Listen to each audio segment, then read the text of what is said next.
Des brumes du vieux siècle émergent les noms de Hengist et Horsa, figures légendaires du monde germanique. Selon les grandes traditions de l'ancienne Angleterre, ces frères menèrent les Angles, les Saxons et les Jutes, les peuples ancestraux de la race anglaise moderne, à travers la mer lors de leur arrivée fatidique sur les côtes de la Bretagne. Dans les anciens récits, Hengist apparaît comme le père fondateur du royaume de Kent, mais la légende et l'histoire se confondent.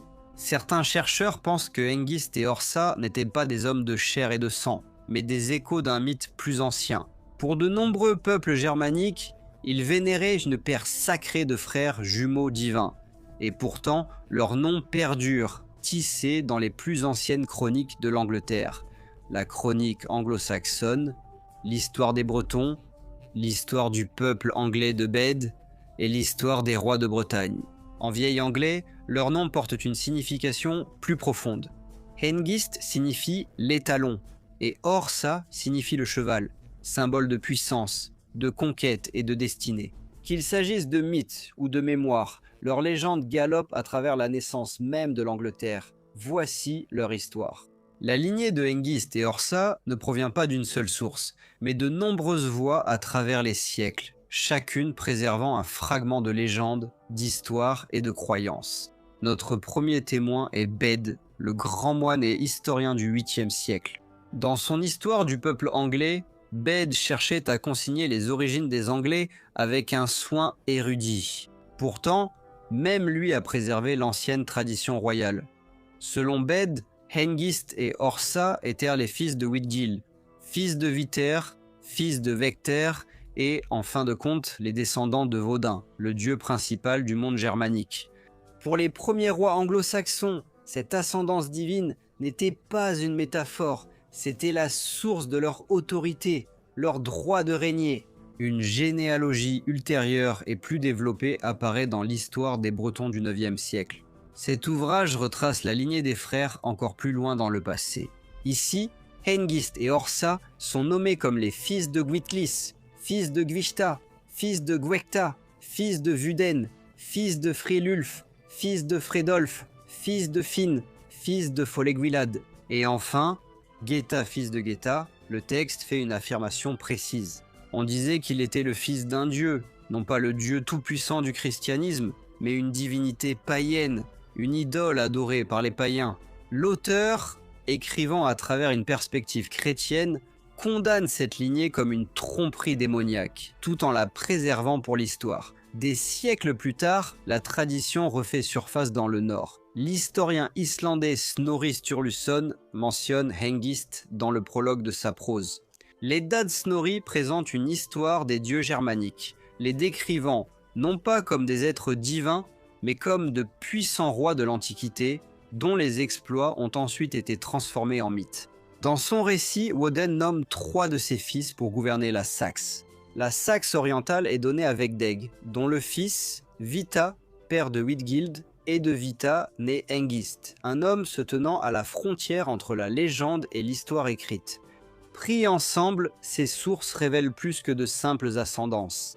Elles montrent comment les peuples du Haut Moyen-Âge comprenaient le pouvoir, l'origine et la destinée, qu'ils soient rappelés comme guerriers, rois ou échos de dieux oubliés. Hengist et Horsa apparaissent non seulement comme des hommes, mais aussi comme des symboles d'un monde où le mythe et l'histoire avançaient côte à côte.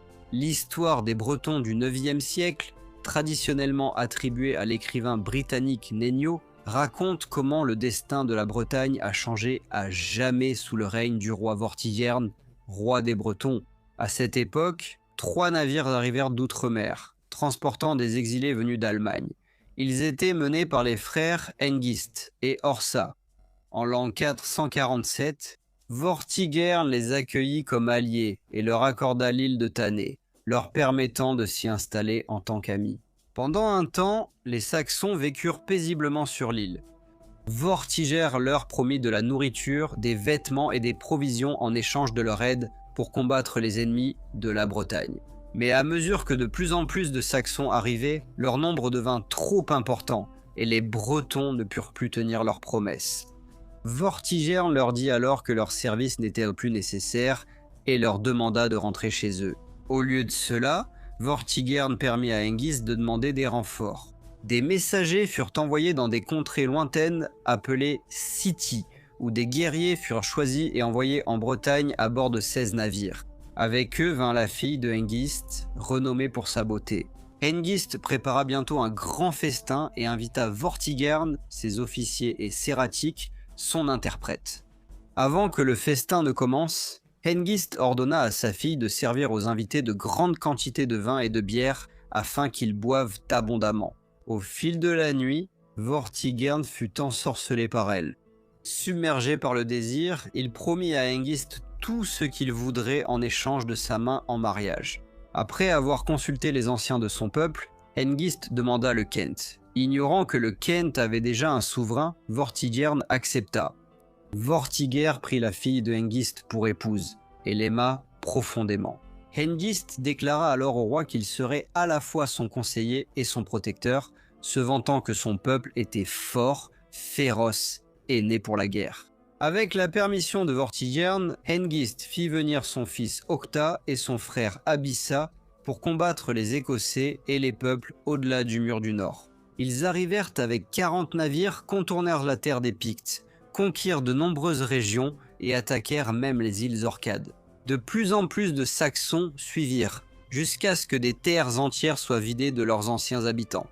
Pendant ce temps, Vortigern tomba en disgrâce. Il provoqua la colère de Germain, l'évêque d'Auxerre, en épousant sa propre fille et en ayant un enfant avec elle. Craignant d'être jugé, Vortigern se cacha sur les conseils de son conseil. Finalement, son fils Vortimer se leva contre les Saxons. Il mena les Bretons au combat contre Hengist et Horsa, les repoussant jusqu'à Thanet et les y piégeant. La guerre fit rage, allant d'un camp à l'autre.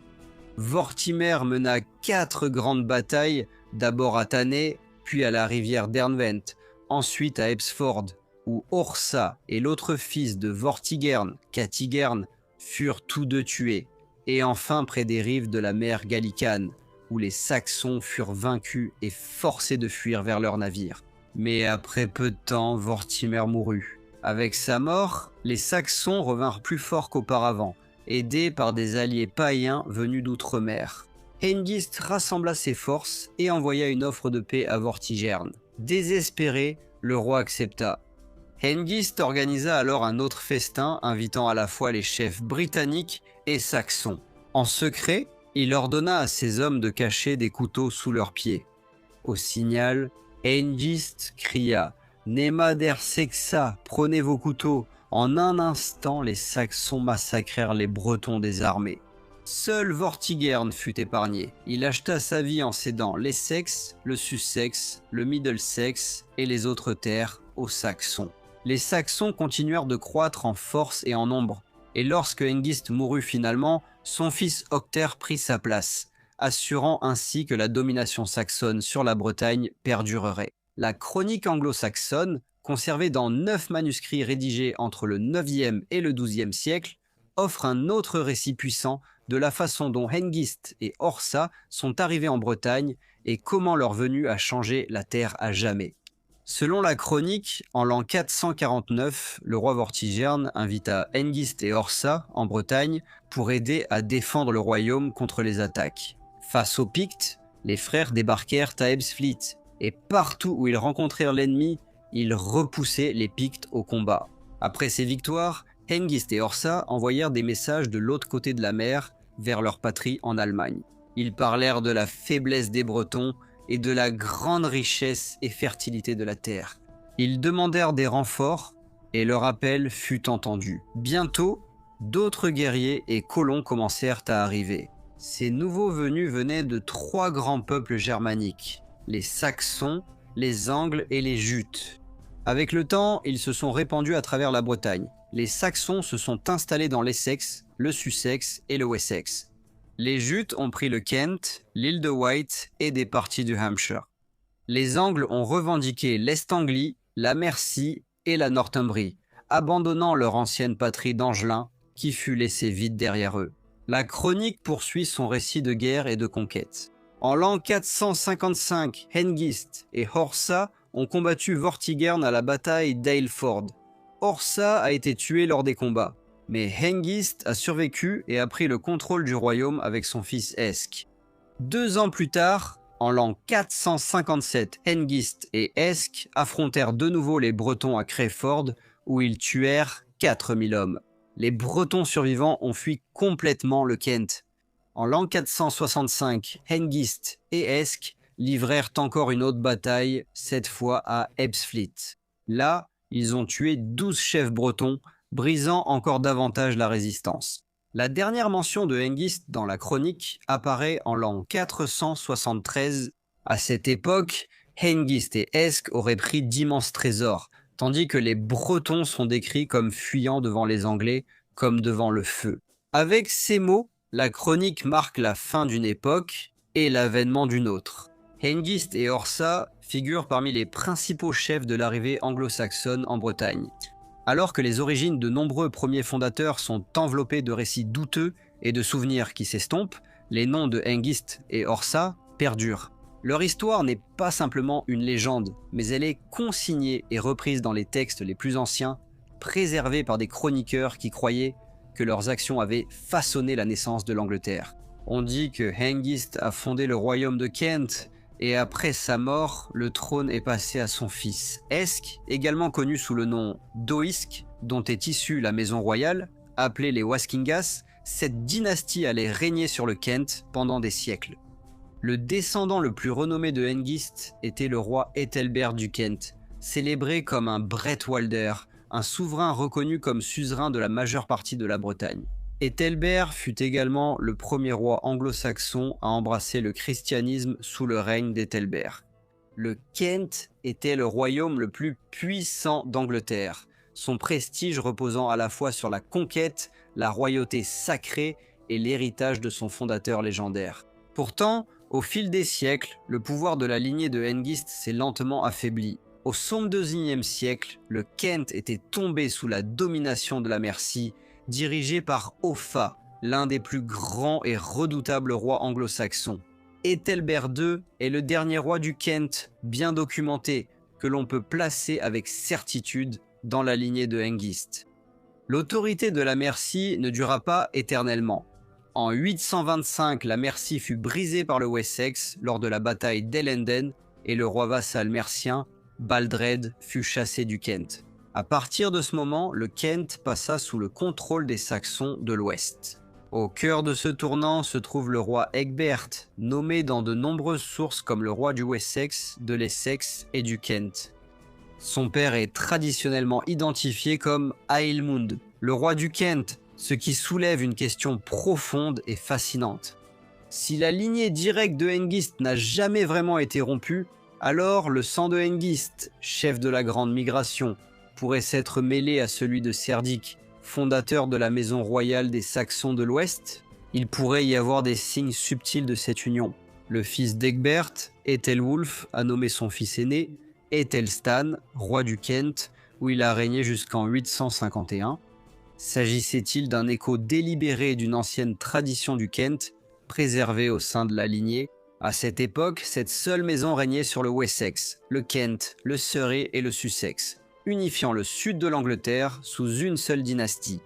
Avec le temps, le royaume du Kent fut entièrement absorbé par le Wessex, et le Wessex donna naissance au royaume d'Angleterre, dirigé par les rois saxons de l'Ouest. Ainsi, la question demeure, planant comme un écho venu de l'âge des légendes, le roi Egbert était-il du sang de Hengist? Si tel est le cas, la lignée des rois d'Angleterre pourrait remonter jusqu'au tout premier fondateur du Kent.